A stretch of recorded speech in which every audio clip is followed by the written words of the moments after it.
안녕하십니까.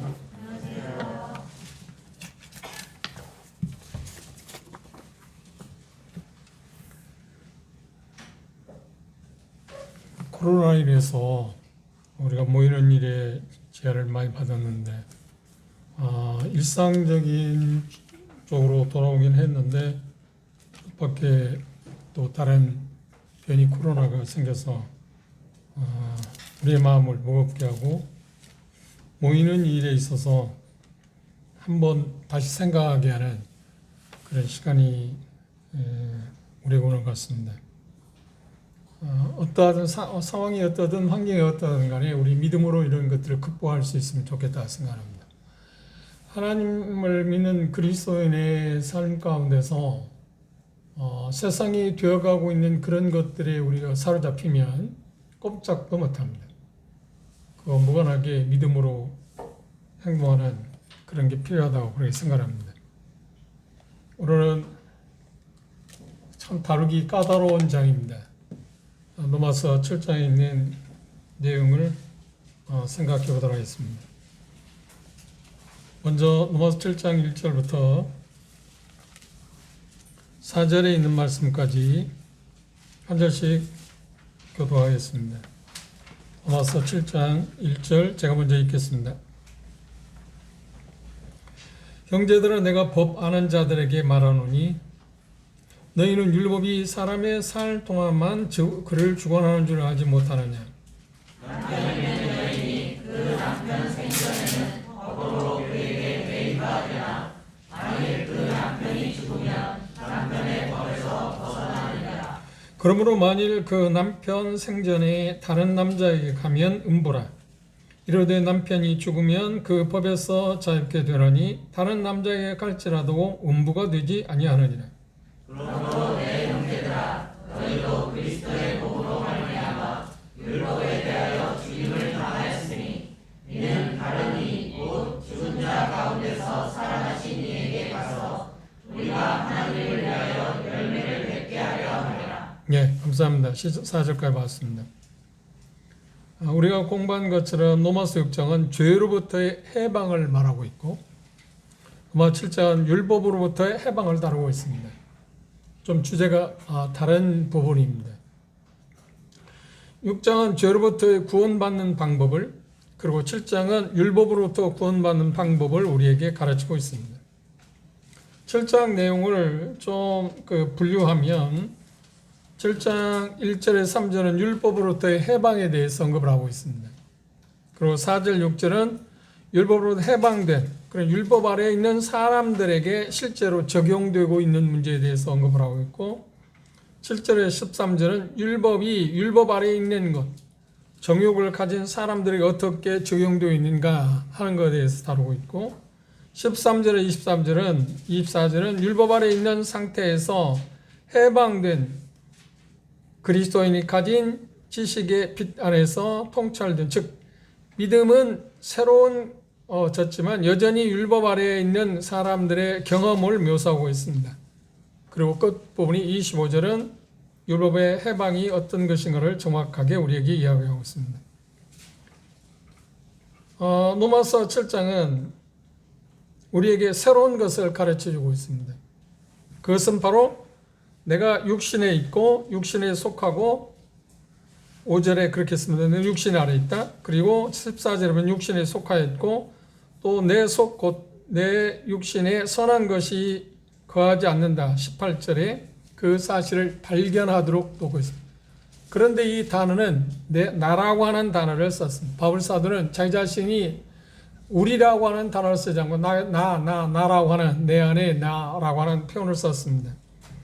그것은 바울 사도가 구원받은 직후에 그분이 어떤 경험을 하고 있는가 하는 것을 개인적인 경험을 토대로 해서 율법으로부터의 해방이 우리에게 주어진 것에 대해서 이야기를 하고 있습니다. 7장은, 로마서 7장은 6장과 비교해 보면 6장은 어떤 주인과 종에 대한 비유를 통해서 우리가 죄에서 벗어났다 라고 하는 것을 설명하고 있고 여기 7장에서는 우리가 읽은 본문에서 말한 것처럼 두 남자가 있는데 한 여자가 첫 번째 남편하고 결혼을 했을 때 그 결혼 생활에 대해서 이야기를 하고 있고, 그래서 행복하지 못하기 때문에 그 첫 번째 남편에게서 해방되고 싶은데 해방될 수 있는 길이 뭐냐 하면 죽음밖에 없다. 그런데 남편은 죽을 가능성이 없기 때문에 아내된 여자가 죽게 되면 된다. 그래서 죽으면 끝이 아닌가요? 그런데 우리가 6장에서 본 것처럼 우리가 그리스도인에 대한 여기 표현 가운데 나오는 것은 두 남편에 대해서 묘사하고 있는데, 두 남편은 첫 번째 남편은 율법이고 두 번째 남편은 예수 그리스도로, 그리고 아내, 여자는 그리스도인에 대한 이야기입니다. 그런 것을 비유적 표현을 바울 사도는 했습니다. 그래서 우리로 하면 율법에서 해방이 어떤 것인가를 쉽게 설명을 하고 있는 것은 사실입니다.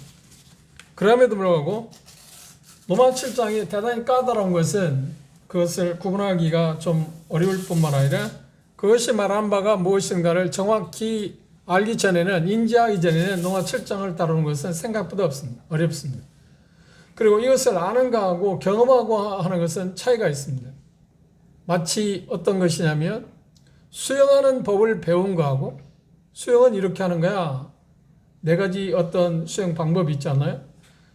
저병은 이렇게 하는 거야 하고 배우는 거하고 직접 수영장에 들어가서 수영하는 것에 차이가 있는 것처럼, 오늘은 우리가 이 교리적인 그 부분에 대해서 율법으로의 해방이 무엇을 의미하는가 하는 것에 대해서 교리적인 부분을 이야기하고, 그리고 바울 사도의 경험에 대해서 이야기합니다. 그래서 어떤 학자들은 이 로마서 7장은 바울 사도가 구원받기 전의 경험이다라고 심지어 말할 정도로, 구원받은 사람이 이런 경험을 할 수 있을까라고 말하지만, 그런데 그 사람들의 생각은 대단히 잘못된 것입니다. 구원받은 사람들이 이 과정을 거쳐가도록 되어 있습니다. 그리고 여러분 가운데 이런 경험을 하시고 또 지금도 여전히 그곳에서 헤매이고 벗어나지 못한, 진정한 해방을 맛보지 못한 그런 상태에 있는 경우가 있을 것입니다. 그런데 조사해 보면 이 율법에서 해방을 맛본 사람들이 그렇게 생각보다 많지가 않습니다. 그리고 순간적으로 어떤 부분에서 율법으로부터 해방을 받았다고 해도 또 어떤 문제에 부딪히면 또다시 종된 생활을 하게 됩니다. 이유가 뭐냐 하면 무엇인가를 우리가 하나님의 말씀하신 바에 대한 정확한 것을 우리가 알지 못한 데서 시작되는 것입니다. 그리고 안다고 할지라도 그것을 우리의 삶에 적용하는 것은 생각보다 까다롭습니다. 그래서 이것이 교리적인 부분이기는 하지만 실제 적용하는 문제에 있어서는 대단히 어려운 부분이라고 하는 것을 우리가 먼저 아는 게 필요합니다. 그래서 하나님은 일부러 우리로 하여금 이 부분을, 율법으로부터의 해방이 어떤 것인가를 서술적으로 표현하고 난 다음에 그것에 진정한 율법으로부터의 해방을 맛보기 위해서는 어떤 상태에 빠질 수밖에, 이뤄야 하는가, 이룰 수밖에 없는가 하는 것에 대해서 율법이 하는 일들을 이야기하고, 그래서 당사자가, 우리 각 그리스도인 거듭난 사람들이 삶의 경험 가운데 부딪히는 어떤 한계에 부딪히게 해서 결국은 자기 자신에 대해서 항복하게 하고, 그리고 나를 진정 그 율법에서 해방시킬 수 있는 유일한 분이 그리스도라는 사실, 그리고 하나님께 감사하게 되는, 그리고 8장에서 구체적으로 그것이 어떻게 실질적으로 우리의 삶에 이루어지는가 하는 것을 말하고 있습니다. 그러면 7장에 해당하는 사람들이 어떤 사람인가를 조사해 보면, 첫째,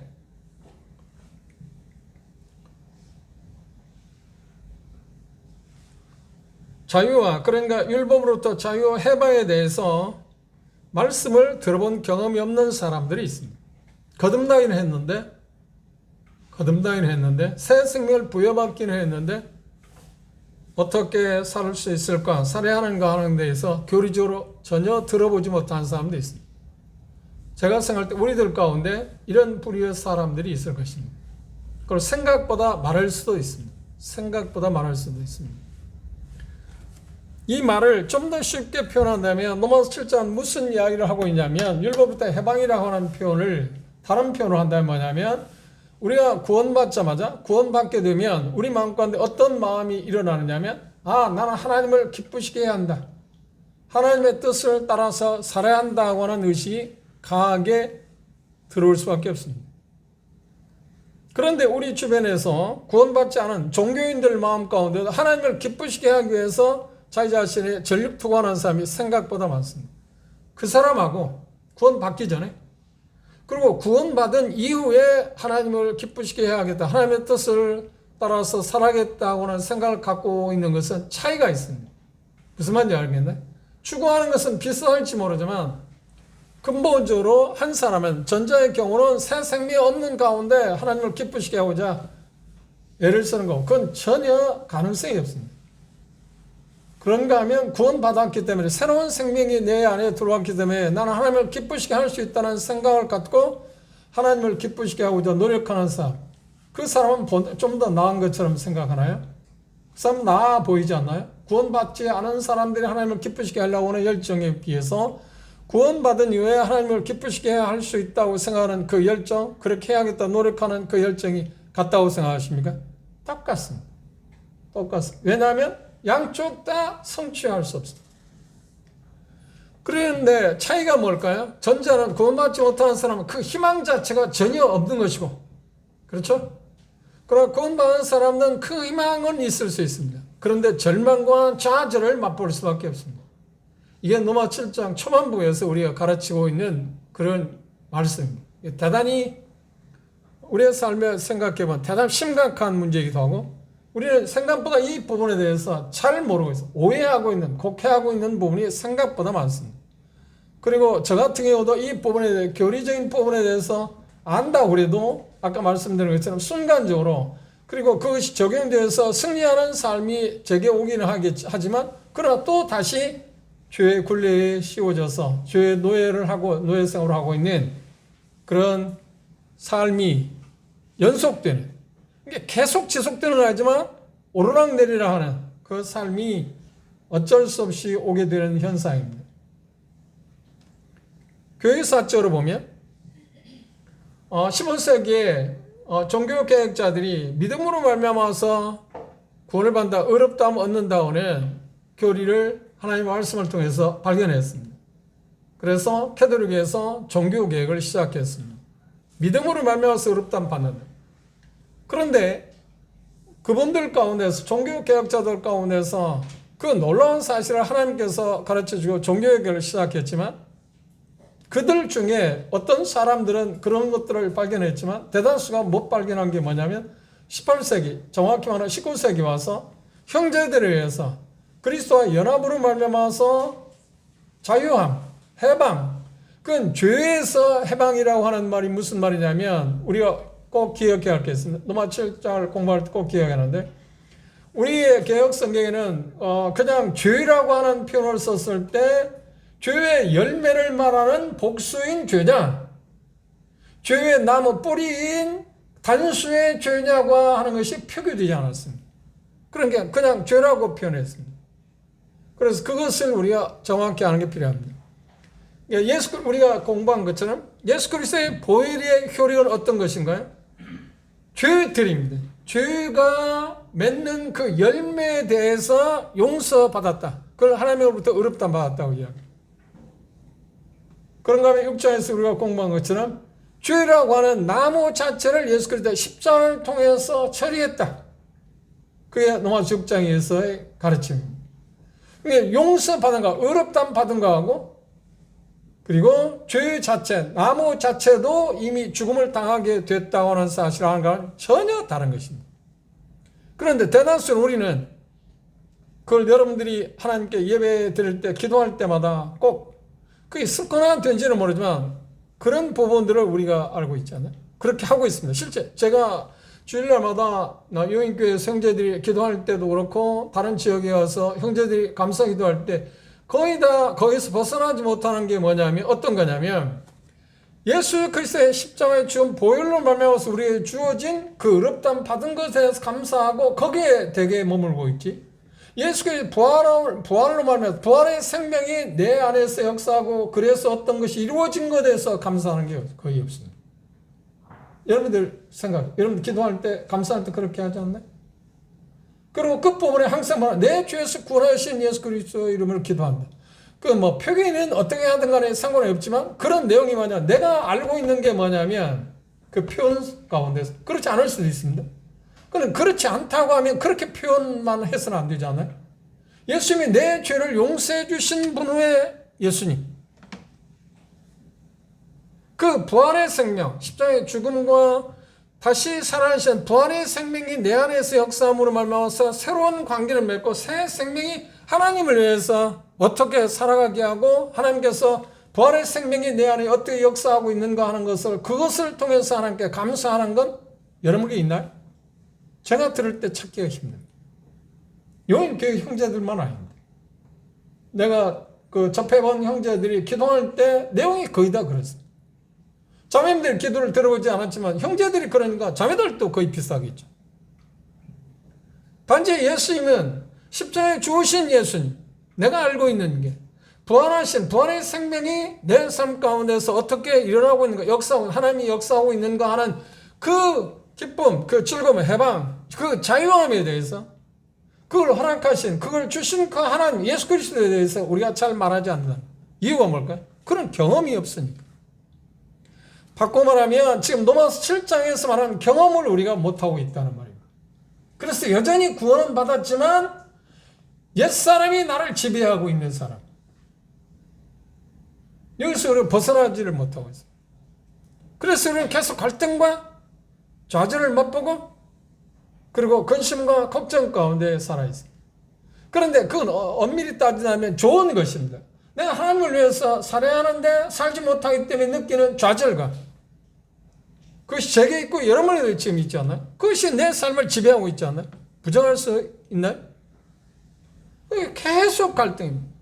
지난주에도 갈등했고 지난달에도 갈등했고 올해도 갈등하고 내년에도 그걸 계속 갈등하고 있어요. 이유가 뭐냐? 지금 로마서 7장에서 가르치는 그 가르침에 대해서 우리는 잘 모르기 때문에 그래요. 첫째가 뭐라고 해요? 그걸 들은 적이 없다. 그것이 무엇을 의미하는지 모른다. 그런데 내 마음과 내 자연적으로 새 생명이, 거듭난 새 생명이 왔기 때문에 하나님을 위해서 나는 뭔가 해야 한다고 생각하고 있고요. 그렇죠? 그분의 요구사항입니다. 그것이 곧 뭐라는 거예요? 여기 말하는 율법이 말하는 거예요. 율법은 뭐라는 거예요? 하나님의 요구사항을 우리에게 이야기해 주는 겁니다. 하나님이 이걸 요구한다. 그걸 한마디로 하면 이렇게 해야 한다? 이렇게 해서는 안 된다고 하는 것을 구분하고 있잖아요. 그게 율법이 요구하는 사항입니다. 그런데 율법이 요구하는 사항을 우리는 듣고 그것이 뭐라면 돼요? 하나님의 요구사항입니다. 하나님의 요구사항에 대해서 우리는 어떻게 하냐면 그걸 실행해야 한다. 준행해야 한다. 복종해야 한다. 그런데 되지를 않는 거예요. 되던가요? 뜻대로 되던가?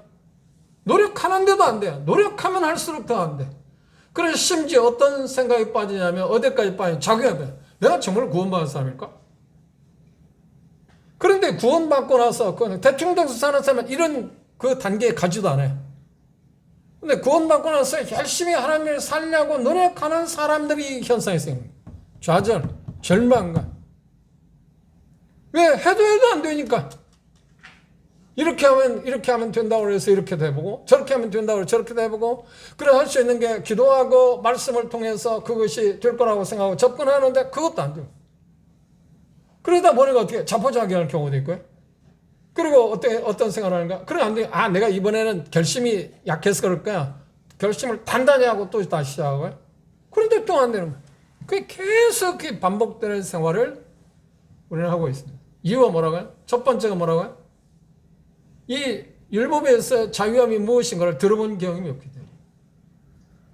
두 번째, 로마 7장에 해당하는 사람이 뭐냐면 그건 듣기는 들었는데 교리적으로 알고는 아는데 교리적으로 알고는 있는데 그것이 의미하는 진정한 의미가 무엇인가를 내 마음 가운데 터득하지 못한 거예요. 정확히 인지하지 못한 데서 온 것입니다. 그 사람들에게 이 말씀이 지금 로마 7장이 지금 말하고 있습니다. 그 사람에 대해서 해야 돼요. 세 번째 부류가 어떤 사람일까요? 계속해서 오랜 시간 동안 예수 그리스도를 믿고 거듭난 이후에 주님을 기쁘시기 위해서 주님의 요구사항을 우리가 순종하고 복종하기 위해서 노력하고 또 그런데 실패 또 실패. 그리고 어떤 때는 뭔가 되어진 것 같아요. 그런데 그것들이 어떻게 해서 어떤 진리를 받아들이고 내가 적용함으로 인해서 승리했는가를 잘 모릅니다. 그렇죠? 마치 쉬운 표현으로 하면 이렇게 말하면 과하다고 생각할지 모르냐면 소가 뒷걸음질하다가 쥐를 잡을 수 있나요? 쥐가 훨씬 빠르잖아요. 그런데 소가 뒷걸음질하다 쥐 잡은 경우입니다. 우연찮게 그런 어떤 경험을 하게 되는 경우입니다. 그런데 왜 그렇게 내가 승리할 수 있었는가 하는 것에 대해 잘 모릅니다. 설명할 수도 없고요. 그런데 로마 7장은 첫 번째, 두 번째 사람의 이야기도 아니고 세 번째 사람의 경우입니다. 하나님을 기쁘시게 하기를 원하는데 내가 내 자신, 여러분들이 그 마음을 갖고 있잖아요. 내가 거듭났으니까 하나님의 생명이 성령님이 내 안에 계시니까 나는 그분을 위해서 뭔가 할 수 있다고 생각하잖아요. 다시 말하면 율법이 요구하는, 하나님이 요구하는 것을 내가 준행할 수 있다, 지킬 수 있다, 시행할 수 있다고 생각하지 않나요? 생각하기 때문에 시도하는 거 아닌가요? 생각하지 않는데 누가 시도하겠습니까? 그런데 집요하게 우리 본성, 그리고 여기 육신이라는 표현을 썼습니다. 내가 육신에 간다, 육신이 속했다, 그 말을 지금 계속 반복하고 있잖아요. 그 육신이라는 말은 무슨 말이냐면 우리가 로마서 5장에서 공부한 것처럼 아담으로부터 물려받은 죄의 근성, 정확히 말하면 죄라고 하는 나무, 그 본성 자체, 그 본성은 우리에게 말하면 자꾸 우리에게 유혹을 시도를 해요. 해봐라, 해라. 그러니까 새 생명이 왔으니까 그걸 더 시도할 수 있다고 우리는 믿지 않아요? 이제 거듭났으니까, 구원받기 전에는 내가 그걸 시도해도 노력해도 승산이 없었지만 이제 구원받았으니까 승산이 있어. 그리고 그걸 해봐야 해. 그럼 해보는데 되던가? 안 돼. 자꾸 짜증을 한다. 실패. 또 실패. 그래서 말씀드린 것처럼 내가 이러고도 구원받았다고 할 수 있는가? 내가 이러고도 하나님의 자녀를 할 수 있는가? 그 갈등을 겪는 사람도 그냥 하나님의 열심히 살아가고자 하는 사람이 겪는 고난입니다. 그냥 대충 사는 사람은 그런 생각도 오지도 않아요. 거듭났다고 그래도. 될 대로 되나? 되는 게 되지 그게 그거지. 이게 어떤 면에서 하나님 보시기에 참 한심한 그리스도인, 정말 한심한 그리스도인. 죄를 지으면서도 그것에 전혀 가책도 느끼지 않고 하나님 말씀에 대해 순종하지 않으면서 전혀 부끄러움도 느끼지 못하고 이 핑계 저 핑계 되고 다른 사람 그런데 나도 그럴 수밖에 없잖아. 이런 식으로 이런 그리스도, 한심한 그리스도인 생각보다 많아. 상황이 그러니까 나는 하나님 말씀보다도 이 상황에 내가 어떻게든지 그냥 묵묵할 수밖에 없어.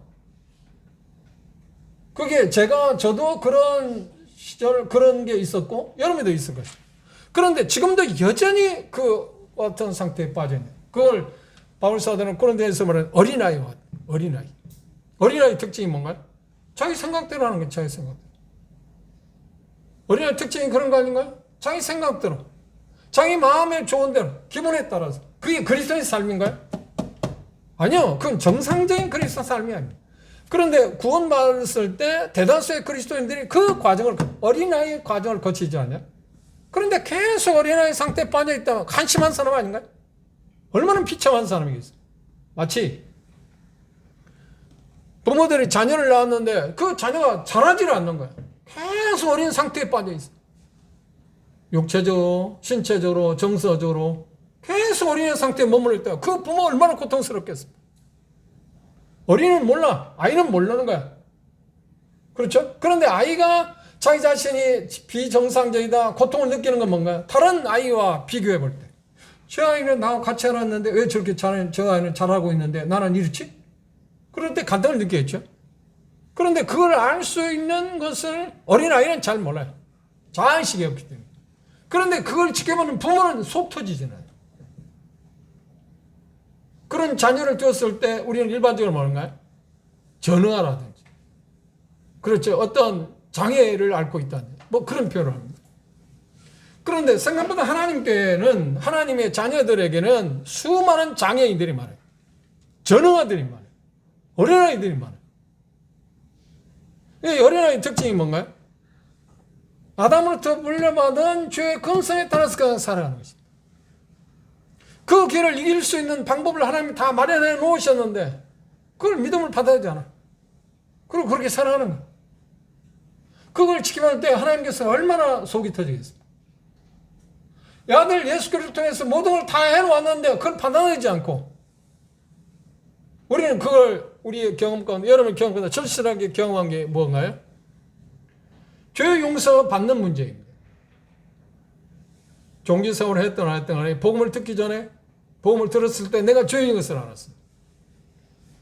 그런데 그 죄에 대해서 어떻게 용서를 받을 수 있는가 하는 것에 대해서 물었을 때, 죄를 용서받기 위해서 이걸 하면 되겠지. 뭐 종교생활 한다고 11조를 한다든지 주일 성수를 한다든지 뭐 선을 베푼다든지 뭘 하게 되면 내가 죄의 용서를 받을 수 있겠지. 뭐 그렇게 가르치기도 하니까 그게 시도합니다. 그런데 죄의 용서를 받을 수 있나요? 죄의 용서를 받을 수 없습니다. 아무리 노력해도 죄의 용서 받을 수 있는 길을 뭐죠? 그런데 누군가가 죄의 용서를 받은 경험이 있는 전도자가 복음을 전했어. 이미 예수 그리스도께서 십자가에 죽으심으로 말미암아 우리의 모든 죄를 담당하셨습니다. 내가 해야 할 그 모든 것을 다 해놓으셨습니다. 그 메시지를 듣는 순간 우리는 어떻게 해방을 받았어요. 와, 내 죄가 용서돼. 그렇죠? 드디어 영적으로 해방을 맛봤어요. 우리가 그 과정을 거쳤잖아요. 그 과정을 거쳐온 우리지만 이미 1단계라고 단계를 말하면 층이라고 하는 그 단계를 거쳐왔지만 성화라고 하는 문제. 그렇죠? 하나님을 기쁘시게 하는 일에 있어서 우리는 여전히 어떻게 하냐? 어린아이 상태에 빠졌어요. 그 말은 뭐냐면 지금 바울사도 여기서 이야기하는데 육신에 속해서 육신에 따라서 살아가고 있다. 그 나타나는 현상이 뭔가요? 고린도 전서를 표현한다고 하면 뭐 다른 서신에서 여러 가지 이야기할 수 있지만 그것에 나타난 어린아이의 특징이 뭔가요? 파당을 지었어. 나는 뭐 바울이다, 나는 개방이다. 그리고 분쟁이 있어. 싸움이 있어. 그리고 송사가 생겼어. 그리고 도덕적인 문제가 생겼어. 그리고 교리적으로 또 문제가 생겼어. 도대체가 그래 히브리서 기자는 5장에서 뭐라고 하냐면 히브리서 저자가 히브리 그리스도인들을 향해서 마음가운데 가장 고통을 느낀 게 뭐냐면 이미 어느 시기가 돼 구원을 받은 지가 어느 시기가 됐으니까 선생이 되어야 할 자리가 되었는데 그렇죠? 가르쳐야 할 입장이 있는데 여전히 어린 태에서 벗어나지 못해. 그것을 뭐라 표현해? 이제 단단한 음식, 뼈도 먹을 수 있는 그런 시기가 되었는데 여전히 유아식을 하고 있다는 거예요. 이유식을 하고 있다는 거예요. 그럼 얼마나 답답하겠습니까? 그래서 어려운 본문이라고 이야기하는 히브리서 6장에서 그 사람들에 대한 이야기를 하면서 그 이야기를 했어요. 그러니까 5장 끝부분하고 6장의 초반부에 있는 것을 연결시켜 문맥을 무시해버리면 6장이 어려운 히브리서 6장이 어려운 본문을 해석할 수가 없는 거죠. 잘못 해석하는 겁니다. 했다고 그래요. 지금 연결되어 있거든. 우리에게 정말 필요한 것이 다 뭘까요? 그런 갈증이 있느냐 하는 것입니다. 나는 정말 하나님을 기쁘시게 하고 싶다. 하나님이 요구하는 상을 나는 정말 성취하고 싶다. 왜요? 거듭났으니까. 하나님의 자녀가 되었으니까. 그런데 그 마음을 갖고 시작했잖아요. 그런데 우리 중에는 그런 사람이 있을 겁니다. 계속해도 실패하고 또 넘어지는 것 같아요. 포기해버려요. 이거 안 되겠구나. 안 되겠구나. 근데 문제가 뭐냐 하면 그 자리에 진정으로 가게 되면 문제를 해결할 수 있는데 듣지 못하기 때문에 그 다음 어떻게 하나님께서 예수 그리스도를 통해서 어떤 일을 성취하시는가를 듣지 못하기 때문에 그것 역시 복음이라고 했잖아요. 복음에 대해서 설명할 때 복음이 뭐라고요? 그 아들에 관한 것이다. 복음이라는 것은 칭의에 관한 것만이 복음이 아니라고 그랬습니다.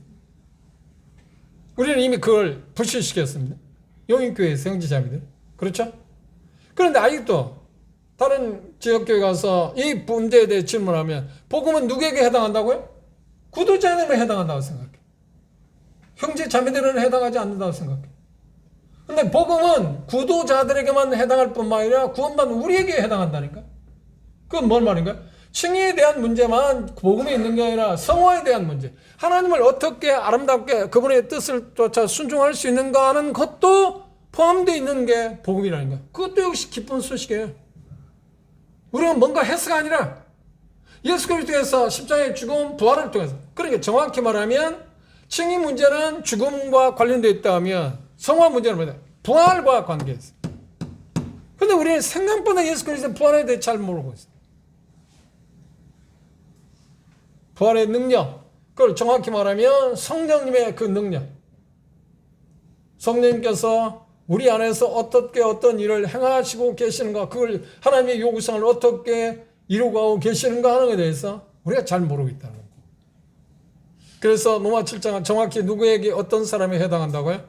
그러니까 여러분 이 자리에 오기는 했지만 로마 7장을 정확하게 이해하기 위해서는 세 번째 단계에 와 있는 사람들에게 적절한 것이다. 어떤 사람이야? 하나님을 나는 이제 구원받았으니까. 새 생명을 얻었으니까. 하나님에서 나는 살 수 있다. 하나님의 요구사항을 나는 지킬 수 있다.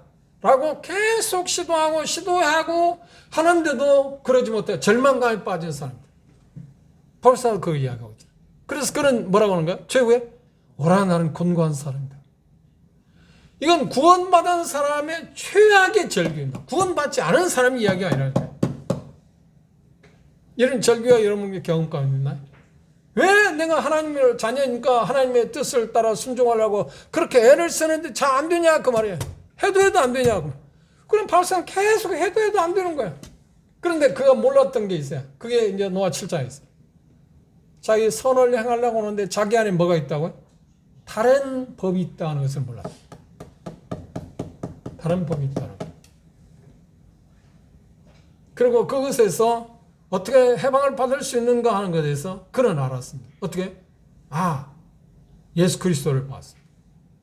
그래서 하나님께 감사한다고 했습니다. 그게 25절에서 이야기하는 겁니다. 거기 가기 위해서는 우리는 많은 시간이 필요할 겁니다. 그럼 나는 지금 하나님을 정말 기쁘시게 할 수 있다고 생각하는 사람입니까? 문제는 여기에 있습니다. 제 자신의 마음 가운데도 자주 그런 생각을 할 때가 있습니다. 나는 하나님을 기쁘시게 하고자 하는 마음 생각조차 안 하는 때가 있습니다.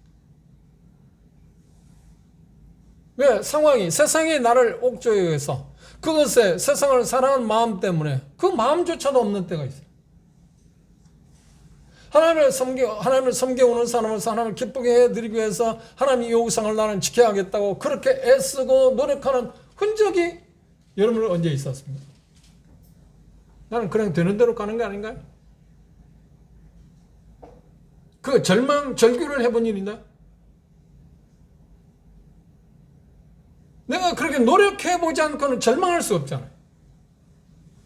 해도 안 될 때 절망하지 않나요? 왜 난 안 되는가? 나는 거듭났는데. 하나님이 능력을 공급하신다는데 왜 이게 난 안 되지? 왜 실패만 하지? 그것 때문에 자질을 맛본 분이 있나요? 그때가 언제입니까? 지금 현재 이런 마음 가운데 그 마음이 있나요? 제 모두에서 말씀드린 것처럼 이 코로나가 우리 많은 형제 자매들의 마음을 어떻게 돼요? 잠식시켰어요. 그리고 국가에서 요구하는 게 그렇기 때문에 우리는 어쩔 수 없다. 그러면 상황에 따라서 우리는 하나님의 말씀을 존중하고 하나님의 말씀을 순종하고 안 하고 하는 겁니까? 국가가 뭘 이야기하기 때문에 하나님의 말씀을 저버려도 된다는 말입니까? 제 말을 오해하지 마십시오. 국가가 이야기하는 어떤 것들을 우리는 지켜야 합니다. 수칙을 지켜야 할 겁니다. 그러나 그것이 하나님의 말씀보다 오해 있을 수는 없잖아요. 누가 뭐라고 그러든. 그게 우리 양심이 아닌가요? 그런데 우리 양심 무디어졌어요. 어떻게? 아니야. 하나님의 말씀보다는 세상에서 국가에서 그러잖아. 너 자신의 생명보다 다른 사람의 생명을 위해서 이렇게 하라. 모이지 마라. 하나님은 뭐라고 합니까? 그 보면서 하나님이 우리에게 뭐라고 요구하시는 거야? 뭐라고 하든 너는 내 말을 지켜라. 그런데 그렇게 우리 마음이 지금 어떻게 됐어요? 나태해졌어요. 게을러졌어요. 의식 자체가 없다. 하나님의 말씀을 불순종하는 것에 대해서 죄책감 자체가 없어요. 부끄러운지도 몰라. 그리고 오히려 떳떳해. 당당하게 말해. 내가 그러지만 정말 죄송합니다. 내가 약해서 그런 거지. 내 마음은 그렇지 않습니다. 그게 진정한 자세 아닌가요? 아니야. 당당해. 나는 국가가 요구하는 것을 나는 잘하고 있기 때문에 하나님도 기뻐하실 거야. 어디 그런 게 있습니까? 하나님 말씀이 의외 아닌가요? 이런 사태가 우리에게 지금 현실적으로 있습니다. 종교인들이 조사한 바에 의해서 이 코로나가 끝나게 되면 코로나가 또 그냥 일상적으로 삶을 이제 마스크도 벗고 일상적인 삶을 살게 되면 교인이라고 하는 그들이 말하는 대로 말하면 성도들이 어느 정도 떨어져 나갈까 할 때 어떤 비관적으로 40% 이상이 떨어져 나갈 거예요. 이게 무서운 이야기. 질병이라는 코로나는 이 질병이 우리로 하여금 그렇게 하나님에 대한 마음을 약화시켜버렸어요. 그런데 심지어 그리스도인 우리들, 거듭난 우리에게조차도 그 마음을 20% 40% 될지 20% 될지는 모르지만, 그러나 분명한 것은 내가 이 자리에 나와 있지만 여전히 내 마음 가운데 전날에 내가 하나님에 대해서 품었던 생각에 비해서 어떤가요? 지금 우리의 마음이 약화된 건 사실 아닌가요? 그걸 부정하겠어. 나는 코로나 오기 전보다 훨씬 더 하나님에 대해서 열심히 있어. 그렇게 이야기할 사람 있나요? 그 환경이 우리를 눌렀지 않나요? 그것이 우리를 지배하고 있지 않나요? 좋은 핑계거리 아닌가요?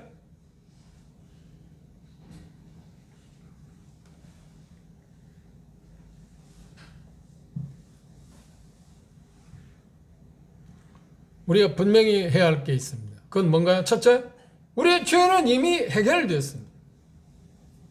정확히 말하면 죄들이라고 말해요. 죄의 열매. 무엇으로? 우리 이미 공부했죠. 예수 그리스도의 보혈을 통해서. 그렇죠? 죄의 열매는 예수 그리스도의 보혈을 통해서 다 이미 끝났어요. 그건 우리는 이미 알고 있잖아요. 그리고 그것의 해방을 우리는 맛봤지 않나요? 결과는 뭔가요? 어렵다 받았다는 말. 칭의입니다. 그렇죠? 그리고 두 번째 뭔가요? 성화. 죄 자체, 죄라는 나무 자체도 예수 그리스도의 십자가를 통해서 이미 정리됐다. 무효화시켰다. 이건 우리 경험 가운데 생각보다 어려운 일입니다. 그것을 로마 7장에서는 뭐라고 하냐면 지금 같은 맥락에서 말하고 있는데 율법에서 해방되었다는 말. 이해하시겠습니까? 지금 성화 문제에 대해서요. 19세기 형제들이 가르친 것에 의한다면 영적 해방, 영적인 자유, 뭐 그런 쪽에 표현합니다. 그런 쪽의 표현함이 성경에서 표현하고 있는 말과는 조금 차이가 있기 때문에 그 말이 의미하는 바가 뭔가는 알지만 그 본문에서 말하고 있는 단어 문자적인 의미하고는 좀 벗어나 있기 때문에 그런 표현보다는 지금 죄에서, 그러니까 죄라고는, 원래 죄라고는 그 자체에서 우리가 어떻게 해방될 수 있을까? 바꿔 말하면 그건 부정적인 거. 긍정적으로 어떻게 하나님을 요구사항을 적절하게 우리가 복종하고 순종할 수 있을까? 그런 삶을 우리가 살 수 있을까? 그 삶을 우리는 뭐라고 해요? 승리하는 삶이라고 하잖아요. 승리하는 삶을 어떻게 살 수 있냐? 이게 7장에서 말하는 건데, 승리하지 못하게 하는 삶의 방해 요소가 뭐냐면 율법이라고 하는 것에 여전히 지배를 받고 있기 때문에 그렇다. 율법이라는 거죠. 그러면 율법과 은혜가 뭔가요? 로마 7장에서 지금 말하는 대로 전체적인 성경 전체적인 맥락에서 은혜라는 말은 자격이 없는 사람에게 주어지는 하나님의 호의, 하나님 베푸는 그 어떤 것들을 그래서 은혜라고 말해요. 이 로마서 7장에서 이야기하는 7장 8장에서 6장에서 이야기했지만 은혜라고 하는 말은 무엇인가요? 하나님께서 우리를 위해서 뭔가 하는 것. 이거 대단히 중요한 주체가 누구냐? 하나님께서. 내가 아니고 하나님께서 나를 위해서 뭔가 하시는 것. 그것을 은혜라고 말해요. 이해를 돕기 위해서 창세기 22장에 보면 아브라함에게 하나님께서 네 독자 이삭을 바치라고 그랬어요. 그러나 아침 일찍 하나님의 말씀을 순종해서 아브라함은 나무하고 불하고 중요한 재물은 지금 아브라함의 심중에는 누구입니까? 자기 아들 이삭입니다. 그러나 이삭의 종들은 재물이 보입니까? 안 보입니까? 안 보여요.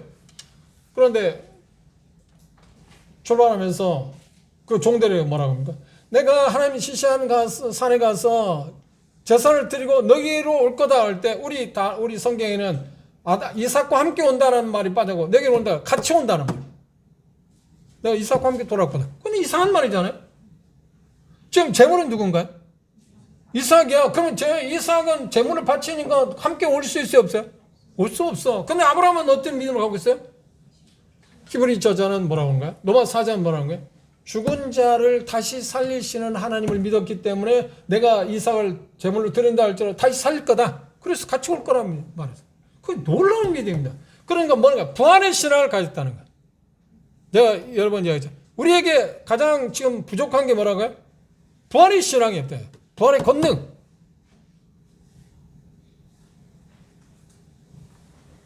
그런데 가다가 이삭이 묻습니다. 자, 불과 나무는 있는데 재물은 어디에 있습니까? 가장 중요한 재물은 어디에 있습니까? 그러니 아브라함 쪽에서 아버지 입장에 제일 난처한 질문이잖아요. 근데 아브라함은 그 믿음을 표현했어요. 얘야, 재물은 너라고 말하지 않고. 그렇죠. 재물은 누구야? 이삭이잖아요. 얘야, 하나님은 하나님께서 원하는 것을 성취하기 하나님 친히 준비하신단다. 그래서 발견한 게 뭐예요? 여호와 이레. 여호와 이레 하나님을 그때 발견했어요. 자기 아들 이삭을 드리는 것을 통해서 여호와 이레 하나님이 어떤 분이라는 거예요? 하나님이 요구하는 것을 친히 준비하시는 거예요. 하나님이 요구하는 것을 친히 준비하시고 우리 성취하시는 분이 누구라고요? 여호와 이레. 새로운 이름입니다. 그걸 은혜라고 해. 그걸 은혜라고 해. 하나님이 요구하시는 것을 하나님이 실질적으로 성취하는 것. 누가? 하나님께서. 하나님이 요구하는 것은 뭔가요? 율법이래 말하는 거잖아요. 율법이 요구하는 것을 하나님이 친히 준비하시고 성취하시죠. 그게 뭔가요? 우리 쪽에서 말하면 이삭 대신에 누군가요? 우리는 신약의 예수 그리스도 아닙니까? 하나님이 요구하시는 게 뭔가요? 율법이 요구하는 것을 하나님이 준비하셨어요. 누구를 준비했나요? 예수 그리스도를 준비했어요. 그리고 심지어 그걸 성취하기 위해서 그 아들에게 우리의 모든 죄를 담당하기 위해서 8장에서는 그렇게 표현하지 않습니다. 단계가 더 높습니다. 그럼 우리는 6장 이하에서 말씀하면 우리의 모든 죄를 그 아들에게 담당하게 해서 하나님께서 어떻게 율법이 요구하는 하나님이 요구하는 것을 성취하셨어요. 그리고 예수 그리스도는 십자가에 돌아가실 때 말해요. 다 이루었다. 다 이루었다. 지난번 제주 여행에서 우리 김민 자매님하고 오랫동안 아시는 분이 그 제주의 그 지평교로 꽤 먼 데까지 가서 그분을 만났어요. 근데 그분이 그 장로교회 다니는데 권사라고 합니다. 근데 제가 딱 그분을 만날 때 느낀 이분이 참 대단히 열심히 있는 분이다 그래서 알았는데 그게 뭐냐면 어떤 걸 통해서 아느냐. 저도 그랬으니까요. 여기 종교생활 하는 분은 그럴 겁니다. 자기가 다니는 교회가 어떤 우리가 생각하는데 건물에 비견하는 거야? 대수롭지 않게 우리는 생각하잖아요. 건물 자체가 아무리 화롭고 한다 해도 그 건물이지 그건 교회가 아니잖아요. 하나님 성전이 아니잖아요. 근데 그것만큼 성전이라고 생각하기 때문에 자기가 다니는 교회를 한번 가잖아요. 그때 제 마음껏 같이 타고 있는 분들이 그랬어요. 저분이 대단히 열심히 있는 분이다. 아직 직분을 안 물었습니다. 그러니까 그 교회, 재단, 하나님 앞에 재단을 쌓는 곳이니까 그것을 보여주시죠. 그래, 왜 가보니까 니보델에서 깨끗하게, 시골이긴 한데 깨끗한 게 된 거예요. 그러니까 그들 생각은 뭐예요? 성전을 보여주고 싶다. 그리고 보고 나서 제가 물어봤어요. 교회에서 직분이 뭡니까? 그럼 권사님입니다. 오래 됐대. 오랫동안. 그런데 그분하고 이제 그 이후에 계속 차를 타고 다니면서 복음을 전할 수 있는 기회가 있었습니다. 근데 차를 탈 때 제 차를 탄 게 아니라 그 김민문 자매님 친구니까 김민문 자매님 그 차를 타고 가고 어느 좋은 그 경관이 뛰어 빼어난 곳에 가서 잠시 쉬는 동안에 제가 그분 곁에 다가가서 물어봤습니다. 언제 혹시 거듭난 경험이 있으십니까?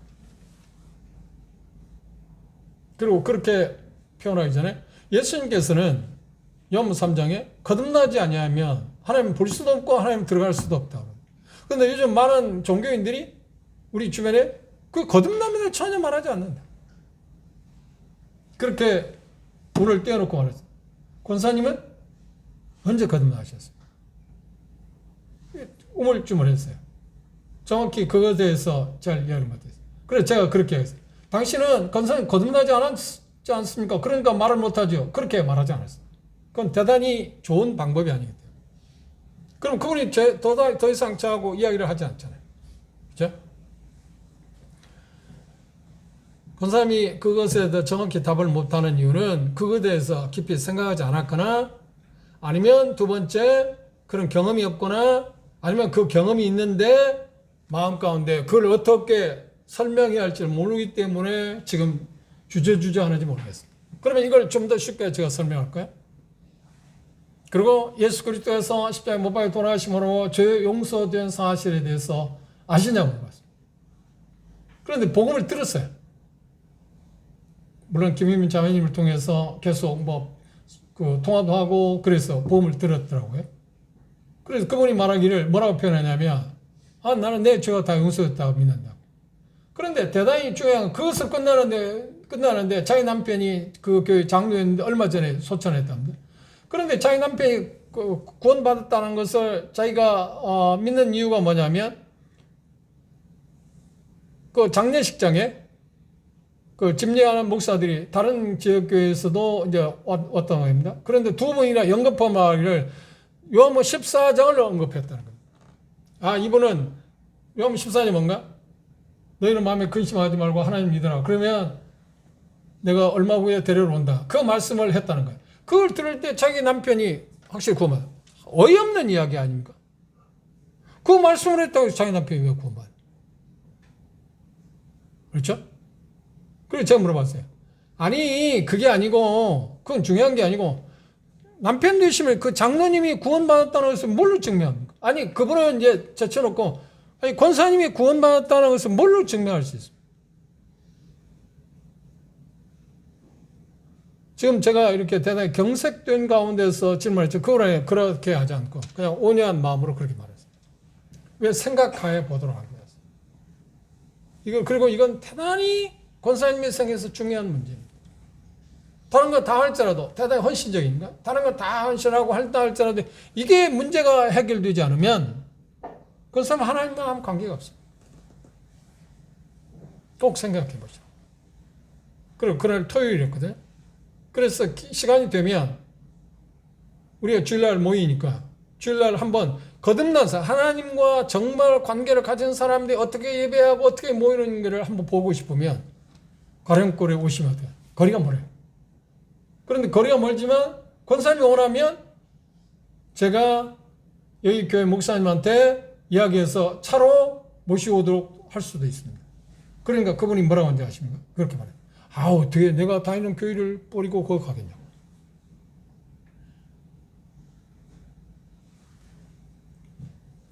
우리의 죄 문제는 예수 그리스도의 보혈로 말미암아서 다 해결했어요. 그렇죠? 우리는 그걸 복음을 통해서 들었지 않나요? 정말 기쁜 소식 아닌가요? 그런데 이 로마 7장에서 바울 사도는 지금 뭐라는 거야? 하나님을 기쁘시게 하는 일에서 지장이 되는, 그러니까 율법이라고 하는 말은 뭘 말하는 거야? 성경에서 말하는 율법이라고 하는 것은 하나님의 요구사항입니다. 이렇게 하라, 이렇게 하지 마라. 그게 율법입니다. 그렇죠? 근데 율법에 해방되었다는 말은 뭔가요? 말대로 한 다음에 하나님의 요구사항이 어떻게 돼? 면제되었다는 거예요.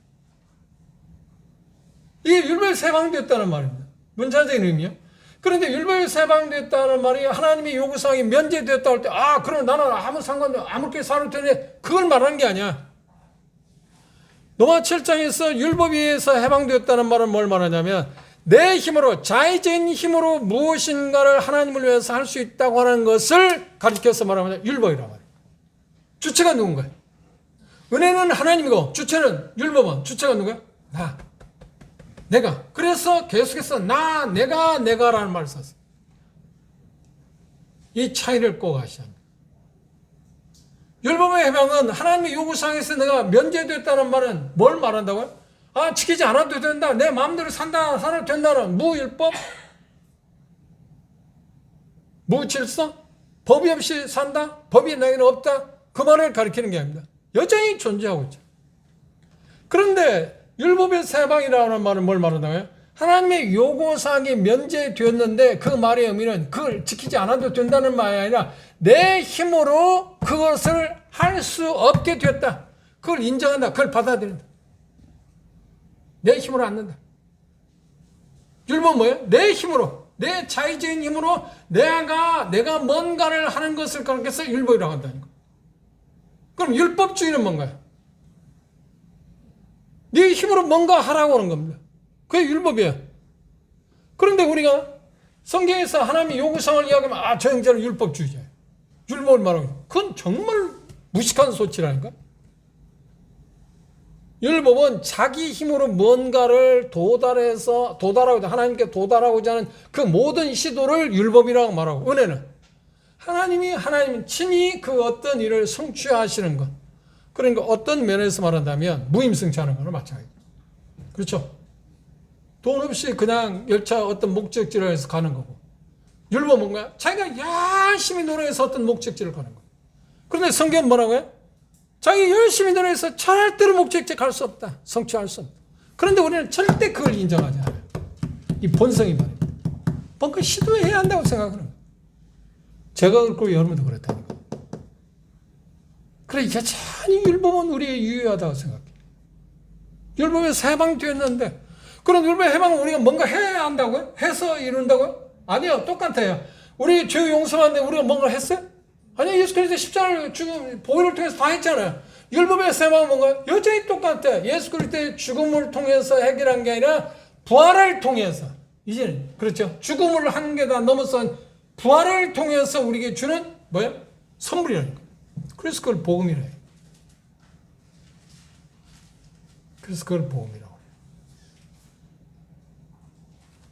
오늘은 로마 7장이 어떤 사람에게 해당하는가 하는 부분에 대해서 설명하겠습니다. 그리고 다음 시간에 이제 7장 1절에서 4절에 있는 말씀까지 내용이 도대체 뭐 율법에서 해방되었다는 게 진정한 의미가 무엇인가 하는 것을 생각해 볼 겁니다.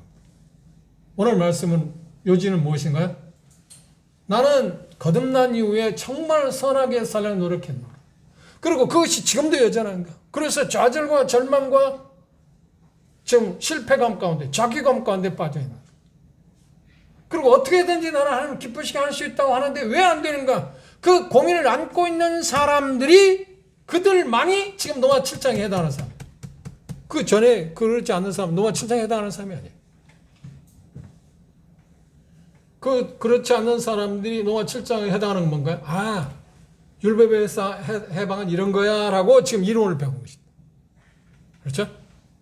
직접 경험적으로 받아들이기는 아직 한 가지 아직 도달하지 못한 것입니다.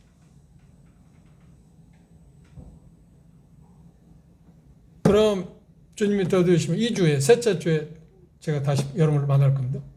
그 2주간 동안 여러분 정말 하나님께서 원하는 대로 내가 거듭난 사람이 돼 새 생명을 보려고 받았기 때문에 하나님을 기쁘시게 할 수 있다고 생각하면 해보세요. 열심히 하셔야 합니다. 정말. 그리고 자정을 해도 안 돼서 최후에는 여러분들 마음 가운데 그런 경험을 전에 가졌을 것입니다. 분명히. 내가 이래도 구원받은 사람일까? 내가 이런데? 내가 계속 죄를 짓는데? 죄를 이길 수 없는데? 죄가 나라에, 그 죄를 이길 수 없다는 거 말이에요. 주인이, 죄가 주인이기 때문에 나는 거기에 종살이를 하고 있다는 거. 그것을 내 마음껏 절실하게 느끼지 못하면 로마 7장의 가르침을 접하는 데 있어서 아직은 나는 지금 거기에 적용 대상이 아닙니다. 그럼에도 불구하고 로마 7장을 우리가 공부하면 이제 이론적으로 율법에서의 자유, 벗어난다고 하는 것은 이런 의미구나 하는 것을 그냥 단지 머리로 아는 것입니다. 제가 아까 모두에 말씀드린 수용하는 법을 배우는 것입니다. 그리고 수용하는 건 직접 전혀 다른 거죠. 법을 아는 거, 수용하는 법을 아는 거하고 수용하는 걸 직접 해보는 건 전혀 다른 거죠. 수용할 때 느끼는 거야. 수용할 때 방법을 말하기 전에 아마 수영 강사가 할 겁니다. 누구나 상식적으로 말해. 뭐라고 한 거야? 물속에 들어가면 물에서 헤엄칠 때 거기서 허우적거리지 말고 그냥 물에 맡겨라. 근데 그 맡기지든가? 안 맡기죠. 가만히 있으면 죽을 것 같아. 자꾸 허우적거릴수록 나는 더 들어가지 않나? 그런데 수영 잘하는 사람 어떤 거예요? 그 이론을 배우면서 배영이나 저병할 때 가만히 누워있잖아요. 고개 쳐들고. 그렇죠? 그 법. 인력이 끌어내리는데 그 인력을 이길 수 있는 그 어떤 새로운 힘이 있다는 거야. 그걸 밀어주는 힘이 있다는 거야. 그걸 모르기 때문에 우리는 허죽돼요.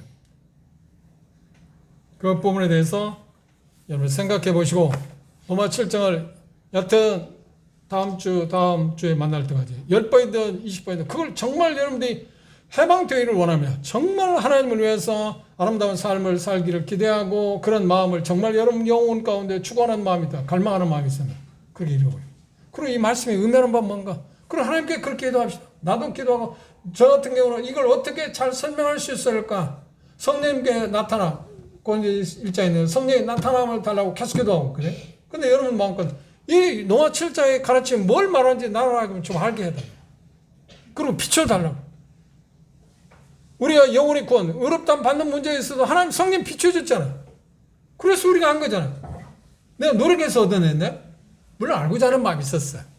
그런데 순간적으로 어느 순간에 하나님의 말씀을 들었던 거나 듣는 순간에 아 그렇구나 하고 그렇죠. 그때 돌 깨는 소리. 아 내가 저기 의수 됐네? 내가 이제 구원받게 됐네? 그래 자유를 맛봤잖아. 똑같았지. 그걸 생각하시면서 로마 7장을 여러 차례 한번 묵상하면서 읽어보시고 연구해 보시기 바랍니다. 기도합시다.